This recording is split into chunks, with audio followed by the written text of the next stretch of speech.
Hello, this is Coach Dorf. Here we're in section 1.4, and we're looking at an example that's a homework problem. In this one, we're supposed to sketch the graph of the function y equals 3 minus parentheses 1/4 all to the x plus 1 power by hand. All right, so the first thing we need to do is we need to see what is the foundational graph that we're going to use and transform to get the one that we have here. So recall in this section, we're talking about exponents. And what do the graphs look like?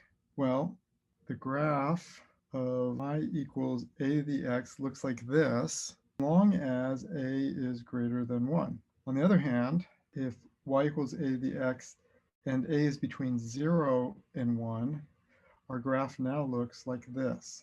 It's a reflection across the y-axis. So that's our basic function that relates to this one, y equals 3 minus 1/4 to the x plus 1 power. And how do I see that? Well, I see that I've got that 1/4 to x to the 1 to x plus 1 power. So the x is now as an exponent here. And that's what we have in these two cases, both in the red and the green. We have a number to the number, and then x is an exponent or a power on that number. And it's the same thing we have in this problem. So that's going to be our foundational one. So for us, when we do y equals 3 minus 1/4 x plus 1, we see we have a is equal to 1/4. And of course, 1/4 is between 0 and 1. So we're going to be using the graph that looks like this. This is going to be y equals 1/4 to the x power. And what is this point where it intersects the y-axis? Well, where it intersects the y-axis means that x is 0. And if I put x equals 0 into this function here, I get y equals 1/4 to the 0 power, which is equal to 1. So that point right there is 0, 1. That's what we start off with. And now I'm going to look at my transformation. What's the next step that I do? Well, in this problem here, we've got this x plus 1 power. So I need to change this x power, 1/4 to the x power. I need to change that to an x plus 1 power. So my next graph, I'm just going to use colors this whole time. This is nice. When I put a plus 1 there, that means I shift the graph to the left one place. So it's going to cross like this. This will be y equals 1/4 x plus 1 power. And this point that was at 0, 1 now is now at negative 1, 1, because I've shifted this point one space to the left, so the x changes to a negative 1. And what about this new point here? What is this? Well, again, it's where x equals 0. So when x equals 0, then y equals 1/4 to the 0 plus 1 power, which is going to be 1/4 to the 1 power, which is 1/4. So we're going to get the point 0, 1/4. So this is 0, 1/4 right there. All right, so what's the next stage that I do on this problem? We've done, let me highlight this in color I haven't used yet, we'll do blue. We've done the 1/4, the x, we've done the x plus 1. So now we need to do the minus in front of this. So we're going to have y equals minus 1/4 x plus 1. So I'm going to take my graph that I have in the red, and what do I do to get it to be blue? Well, I put a negative in front of it.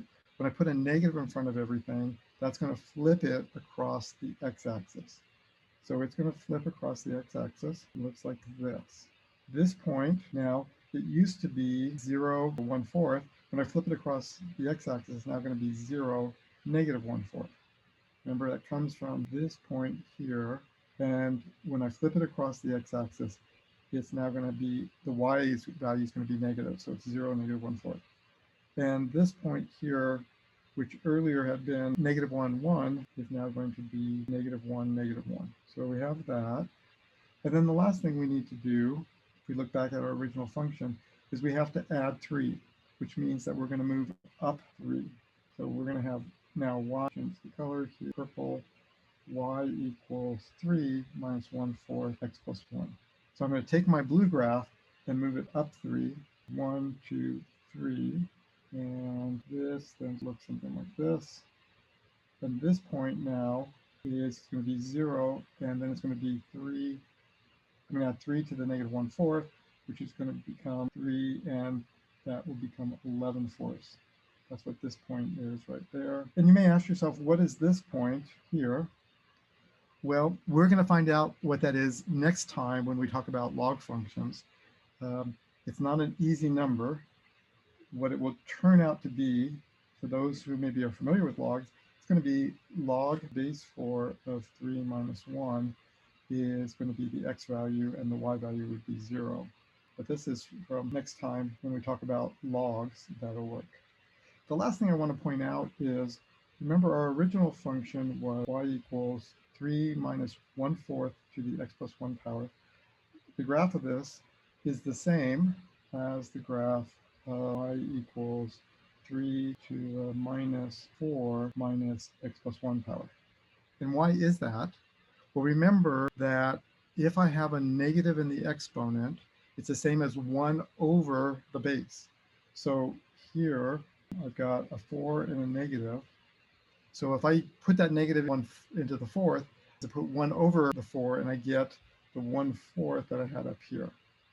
All right. So these two, the graphs of these two are the same, but the first one, the top one, the one we did, I think is easier to graph because the negative in front of the exponent in the second one makes it a little trickier to graph. It's a little bit, can be a little bit more confusing.